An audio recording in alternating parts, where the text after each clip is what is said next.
2, 1. It's the final countdown.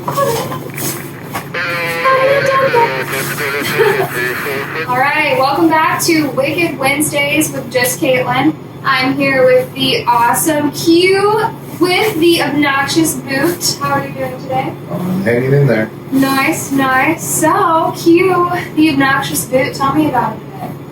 Tell you about the Obnoxious Boot. Well, first I want to say we're here at my lovely job at Arcadian Comics and Games in Newport, Kentucky. Yes. Come down for all your comic and magic needs. But the Obnoxious Boot is a project I started 6 years ago now. Nice. I was in a band, left out, and we were about to do more of an active touring schedule, and we lost the drummer, and basically everybody else just quit, and I felt like I still had something to say. So I went to Brandon and said, hey, write this music for me. And we sat down and we wrote a record. And originally I was never going to record it, and we were just going to play it like small shows. And I started taking it a little bit more seriously, and then I just thought it would be like a fun side project until I found another band, and then I got sick with kidney failure, so I just decided to go with it full time. I do it probably a lot more than even I should, but I still, it's the only thing I can focus on. I mean, I'd love to be in a band again, but at the same time, if they want to take it extremely seriously and I'm sick and I have to like go places, then I don't want to be holding anybody else back. I definitely feel that. Well, you personally have never held anybody back at all. I know you have actually helped me a lot with promoting artists like myself in the scene. Do you want to talk about that a bit? Book shows for seriously, consistently for about 20 years. The biggest thing for me, at least in that aspect of it, is like, I'm a hardcore kid. I get it that some other people book shows in like the rock scene, stuff like that. But for the hardcore scene, it's never been about making money. It's about usually getting band A from point A to point B. Like last night. We'll just use last night as an example. Balled Out Wednesdays, 4 local acts. Everybody got paid a little bit. I made $5. Nice, nice. And ate dinner. Yeah. Which is amazing. But I mean, like, so many people that I've dealt with in the past would like look at me and be like, yo, you worked like a 9-hour shift and you made $5. Like, yeah, it's not about that. And it shouldn't be about that. Yeah. I mean, like, it'd be nice to like make some money for like some of the nights that I lose some money, but like any night that I break even is fine. Nice. Nice. So Q, I know you inspire a lot of us out there, myself being one of those people inspired by you, but who would you say really inspires you? My dad was a huge inspiration. We didn't really see eye to eye on a lot growing up, but I realized as an adult what he was trying to instill in me and has instilled in me. And I mean, like, I think that's why a lot of you think that I inspire you, is because I just try to portray the same things as my dad did. Is like, like, work your ass off, do as much as you can to help others. Like, the biggest thing that I've never understood is the whole big ideal of war that like blows my mind. Is like, why, when somebody is the strongest, do they think that means they need to convince other people they're the strongest? Like, if you're the strongest, you should be standing up for the little guy. At least that's my opinion. Like, that's all we ever really try to do, is stand up for the little guy. And then obviously the other big, huge influence to me is Chris, also of Treason. We've both shows together now for like 15 years. And like, he's a lot of everything that I like believe in and see through and through. Like, Chris puts so much money and time for so long. I mean, Chris is in his 40s now. He's been doing it since he's a teenager.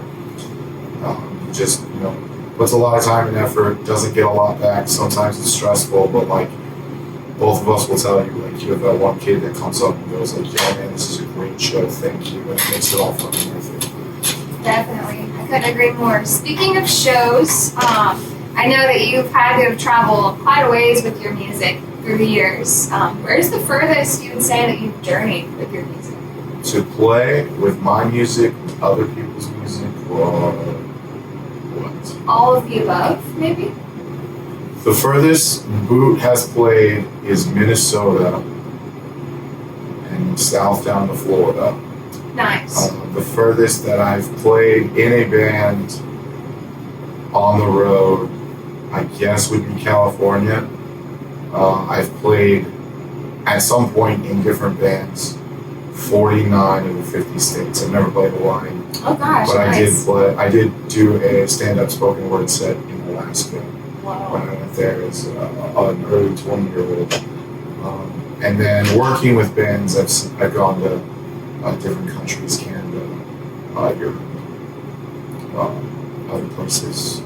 But that's never for myself, that's just working with other bands and doing literature, driving a van, driving a bus, stuff like that. It's always nice to help out in any way that you can. And I think that's a big thing of why I love the music scene around here. And I love that you're a really good role model for that too. One of the things about that too that's really the biggest thing for anybody that's watching this that's up and coming, yeah, it's super rad to play in a band, and it's super rad to be the front man in a band, or the guitarist in a band, or the face of the band, or on a magazine or anything like that. But for most of you, that'll never happen. It's a good goal to have, but for most of us, it'll never happen. It's not something. But what's really stranger, the more time you put in and the more things you see, guitar techs, tour managers, bus drivers, they're all the things that nobody really sees. But a lot of hardcore dudes, metal dudes, people like that in general are making good money and still staying on the road and still being a part of the music scene that they absolutely fucking love.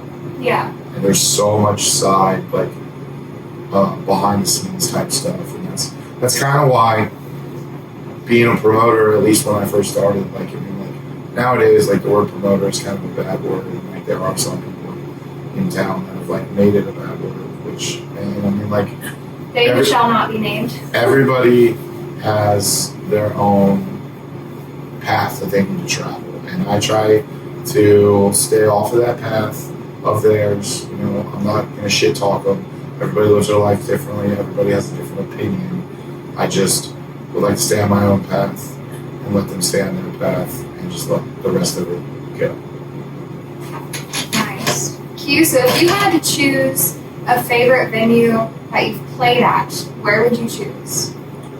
I never got to play it, but I would love, or maybe, was this going to be question number 2? Where would you love to play? Yes. Okay, where I would love, if the warehouse in La Crosse, Wisconsin did not have stairs, it would be my favorite venue. I've heard this question not on yours, but on other podcasts and stuff, and it really weirds me out when people say my house. Yeah, your dungeon. Q's dungeon. Yeah, that's a very weird thing. There's a crafter.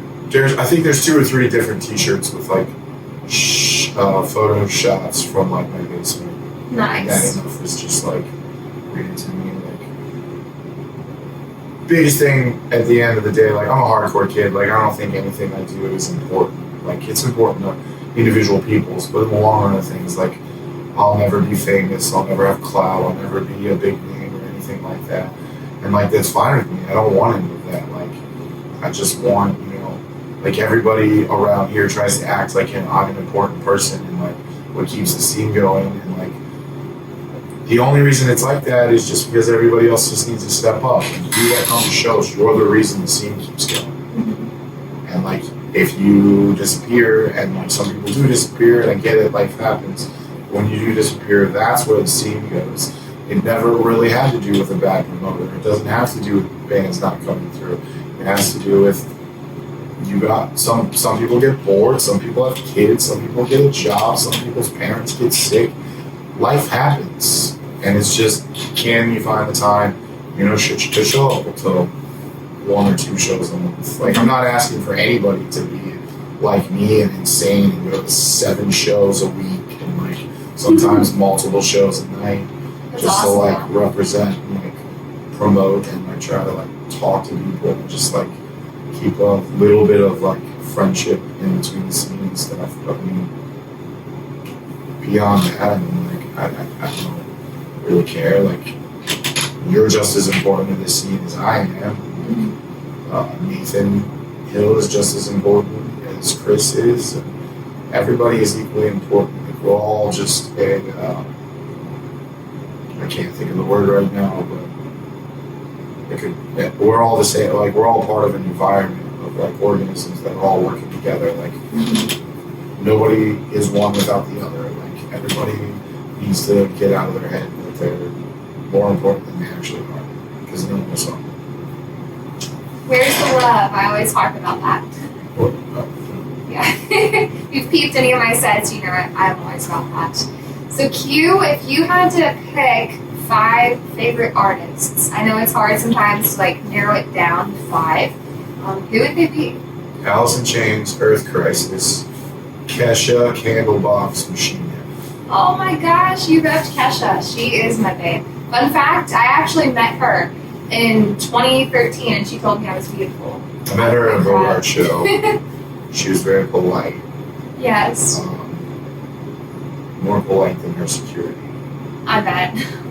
Well, like, I was helping with security at the club, and she had her own security, and it's just those things are always, security is always hard to come by. Like, a lot of the times you'll get like a really good security guard that you won't even know is there until something bad happens, and then you won't even know that that's happened. And then sometimes you get like just meatheads that are like, I'm a security guard, I just beat whoever I want up. And Yeah. like, just like booking shows, like, you have to have your heart and soul in it for the right reasons. Like, you can't be a security guard thinking like, oh, I want to fight kids. You have to be a security guard going like, yo, I want the majority of these kids to be safe and have a good time. A lot of people don't have that mindset. I like that mindset too, like hearing the just shows in general, specifically like hardcore shows. A lot of the modern like stereotype is, oh my gosh, I'm gonna stay away, I don't want to get beat up in the pit. But really, yeah, sometimes it can be violent. Just stay out of it ultimately if you're scared, but we're all there to help each other through it. And I know if I can get thrown out of the pit and still be standing, I know that you can too. I mean, it is violent, but I mean, like, that's the thing. Everybody complains like, oh, it's violent, it's violent, it's violent. Like, what part of life isn't violent? Yeah. Like, I mean, like, if you're living a life where no violence is in your life, one, congratulations. And like, I would love to find that life, but I would literally have to stay at home and do nothing. Yeah. Like, I mean, like, going to a hardcore show is no different than, no more violence than playing flag football with your friends on a Saturday afternoon. I agree. I definitely agree. So I know you're wearing a burn victim hat. Qbert, love burn victim. Are there any other local bands out there that you'd like to shout out? There's so many. There are so many. I know. My phone, I don't know the phones. Treason, me. See, that's the thing. Like, no matter how many, if I said everybody, we'd be here for 2 hours. And if I said nobody, You'd be like, what? like, but that's the thing. Even if I said everybody, like, I'd forget somebody, and then I'd feel. Yeah. Every single person that plays in a local band knows that they're important. I mean, like, and I've been staring at flyers all day, so like a couple are popping in my head. But Avery, Old Flames, Bright Lights, Sarah Tolley, Logan Markham, Mars Hall, E11, you, Cody Baxter, Avanti. Already said Treason, Infurious, the 47 bands that Dusty and Travis are in, Your Disease, Hell Scorched Earth, Calumet. We have an awesome local music scene here, and we always have, but now with the internet, it's at least gets a little bit more like respect and like shown around. I mean, like, even our bad bands are good bands. Like, everybody here, you know, like, the biggest thing, I don't things we were saying in there last night, but we always talk about it. Cincinnati is the biggest small town. Mm-hmm. So, like, as much as we all know each other, everybody here is to them, a boring Midwest town where it's fine, whatever you can do. So most people are super passionate about the music they play, super into it, and just super love what they do. I couldn't agree more. We need more love. It's always growing. That's what I love. We also need more bands. Yes. Get a band together. Exactly. Write a song. See this guy. Honestly, come to a show and spend 20 minutes creating a peanut butter and jelly sandwich, and that could be your set. Anything that is art. Come up and do a Bob Ross painting on a mural and call it a set. It's awesome. People ask me if I'm a band or if I'm an artist or what I am. I just have a message to say and just play music. It just happens to be hardcore music. I mean, if it was a little bit more hip hop, I feel like it would be more accepted. Or if it was a band, the music that I play would be more accepted. But I've never really worried about being accepted, so I just do what I love. And just like, I mean, life is short. Like, there's no reason to like not be doing what you love every day. Like, even if you live to 100 years is nothing. It's such a short span of time. Like, if you spend 60 years doing stuff you absolutely hate, like, just think how much time you waste. Where's the love? But eat your vegetables. Eat your broccoli. It's good for you. Get your cauliflower wings from the Yacht Club. Yum. Those are really good. Go check them out. Northside Yacht Club, cauliflower wings. I definitely recommend those too. So Q, if there was a track that you could pick to showcase with the Obnoxious Boot, what would you pick? So the track I picked is Old and Starving. When we're shooting this, the video will come out in less than 24 hours. By the time this goes up, the video will be available. Kaitlyn's the lead antagonist in the video. She looks very angry and rock throwing. And that's the track you're about to hear. All right, Old and Starving by the Obnoxious Boot. Wicked Wednesdays, just Kaitlyn. We'll be back in 5.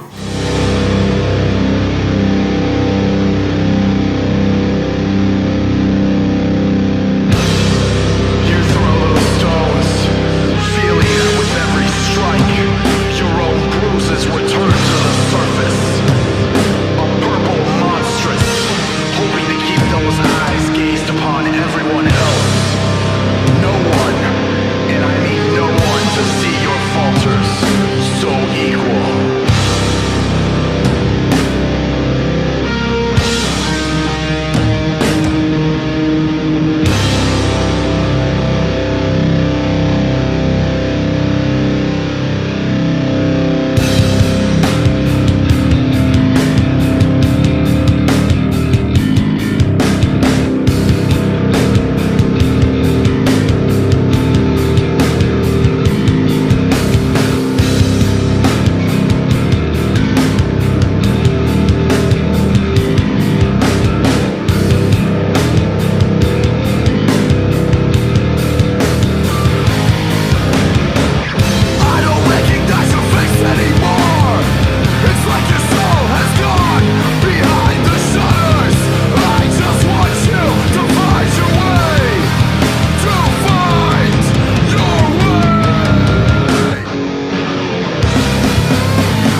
right, welcome back to Wicked Wednesdays with just Kaitlyn. Fill the fire with old and starving, and I am chatting myself. So Q, I have to ask you, what is the message behind Old and Starving?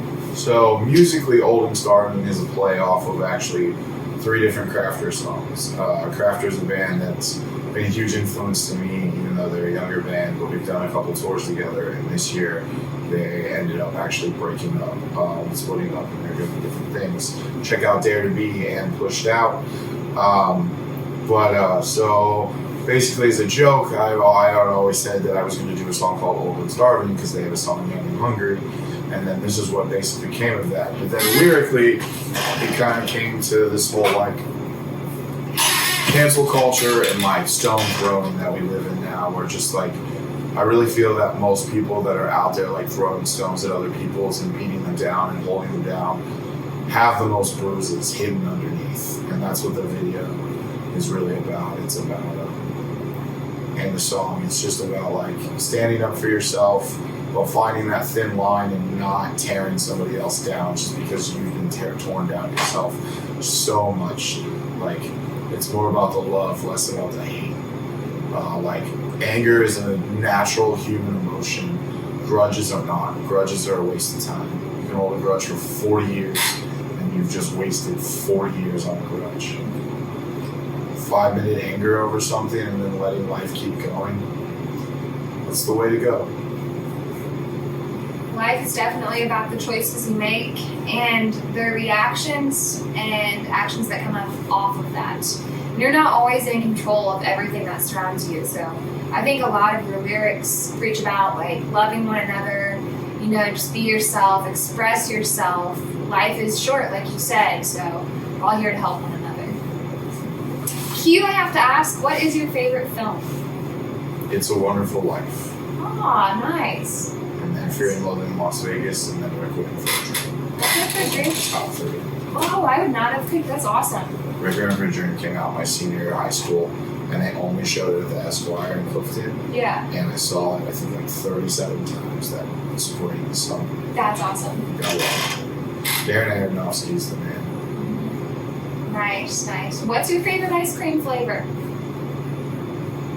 It's a tie between peanut butter chocolate chip cookie dough and mint cookies and cream. But I don't eat ice cream as often because it just goes right through. I feel it. Definitely feel it with the lactose. I know some people have this as an off topic, but if you had to pick your favorite alcohol, what would that be? A shot of Rumpleman's, and for so many bars that don't have Rumpleman's, a shot of Red Stag with a splash of Sprite. But I don't drink anymore, mostly because of my health, but also because I have a problem with it, as a lot of us do. And I mean, like, the biggest problem I actually truly have with like alcoholism as a whole is, you know, like, we live in a world that basically is like, work your ass off Monday, work your ass off Tuesday, work your ass off Wednesday, work your ass off Thursday, work your ass off Friday. Here's Friday, go out, get shitty drunk, don't remember anything Saturday morning, sit on the couch, watch sports, Sunday go to church, Monday do it all over again. And whether that's the lifestyle you live or that's the lifestyle you have, there's so many people I've learned from and like had to learn from outside places that like, that doesn't have to be the way of life. Like, if you want to drink, have a drink. If you want to smoke weed, smoke weed. Anything beyond that, again, it's for you. Do it for yourself. But like, in my opinion, it's not really going to matter anyways. But it's also okay not to drink. You don't have to drink. Like, I mean, like, I feel in certain situations that I have to drink because of my anxiety, but then I just choose not to drink, and then I'm just quiet and don't talk to anybody, which sounds terrible sometimes, but at the same time, it's still better than being drunk when I didn't want to be. Yeah, that's awesome. Keep your head above the water. Definitely feel that. Head above water, the sea always. Yeah. Keep it that way. Try to. If not, we're here to help you float. So I do want to ask, is there anybody else you want to say hello to out there in the live video land? Family, friends, Uncle Tom, what's up? Kaitlyn saying hi, Uncle Tom. He's in that heart attack. He thinks you're just the prettiest little angel. Hello to my stepdaughter, Emily, and my girlfriend, Harmony. Love you, Harmony. Hello to anyone out there watching that happens to enjoy disc golf. Disc golf is the way that I stay calm in my 30s. I play every day. I mean, like, I still love hardcore and I love working in a comic shop. I just kind of surround myself with positivity so that way I can stay positive. There's still a lot of negative in my life, but I just have to push on. Keep pushing on. Keep holding on, cause you'll make it through, you'll make it through. Oh, it's Avril Lavigne. I don't know, it's kind of an old one. Alright guys, well this was it with Wicked Wednesdays with just Kaitlyn featuring Q the Obnoxious Boot. Oh, hang on actually, one second. Oh. Yeah, so we're here at the amazing Arcadian Comics in Newport, Kentucky. Come check us out. There are a ton of good featured comics in my opinion. He's got a ton of the Marvel series. He has got Bram Stoker's Dracula. He's also got anything that you can imagine as far as like Raven, Teen Titans. I'm reading off signs here. Well, we did number one bands, we did number one movie. This would be my number one trade paperback in our store. It's a different take on Judas. Boom Studios puts it out. For anyone that was raised in religion, whether you still are or still aren't, it's a great read.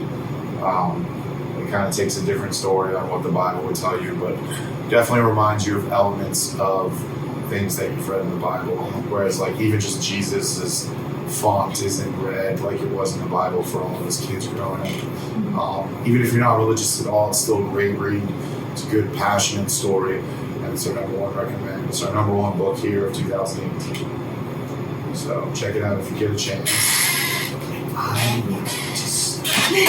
Alright, Wicked Wednesdays with just Kaitlyn. We out!